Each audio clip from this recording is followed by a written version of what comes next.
Scott Stein is a senior editor at CNET. So Scott, first things first, in a nutshell, explain, how does this game work? Well, it's location aware, and it's kind of like a Foursquare video game. So you walk around, you find spots, and you check in, and you try to take over areas, and then you're always hunting around for little things to get throughout the game. To capture? And it also measures your steps, so it's really about, you have to be active and outside, and it lays the real map on top of the game world.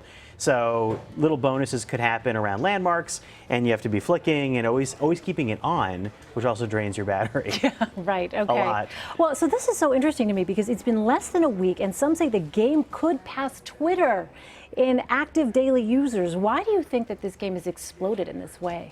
It's absolutely crazy because they're a viral phenomenon, but this has even passed some of the biggest viral games that have been out there. Maybe it hit the right time.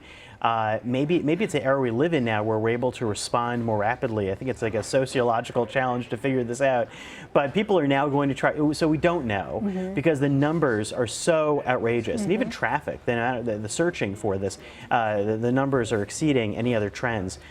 So now that does mean, who knows why, but everyone's going to want to start diving into this because Nintendo stock shot up just as a result of it, and everybody's thinking this is maybe the new killer app model. Yeah, I mean, I'd love to know, what is this secret sauce that they've invented here? In just a couple of days, everybody has groups, and there are crawls, and you can find people in the park. It's not a joke, and it's not puffed up. There are actually tons of people outside using it. Oh, I believe it. I believe it. All right, but there is a bit of a darker side here. There have been reported injuries and robberies, as we just saw from Don's piece, while people have been playing. I mean, what else does this game mean potentially when you talk about how you play, the data that you're giving up here?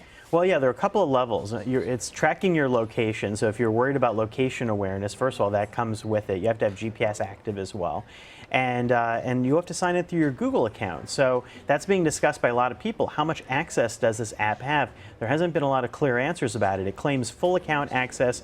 There's some debates about whether that means to everything or not, because that would be kind of unprecedented. But the point being that if you don't, and a lot of apps want to have access to your own personal accounts, you could create an additional account through Google just to play this game if you felt uncomfortable about it. And that's maybe not a bad idea because there's no real value to tying it into your own account. Yeah, why would you want to do that? I think some people I'm doing it, but it's probably a bad idea. You're doing it right now? Yeah. Okay, all right. It's time to switch accounts on it. Do as I don't do. Do as I right. Okay, well, what is next for this game? I mean, what do you think the next level is here? Well, there's a question of how this can be applied in other ways. I mean, you know, could this end up being something at Starbucks or restaurants are already trying to take advantage of this? They're talking about, come on in, the Pokemon are only for paying customers. But I think you could tie this into locations where they could use it to gamify being there. That's what Foursquare was trying to do with checking in. Maybe there could be bonuses or rewards. Fitness would be another interesting area because I feel like, already you're taking steps to do a lot of things here. What if they partnered with a fitness company to do something like this?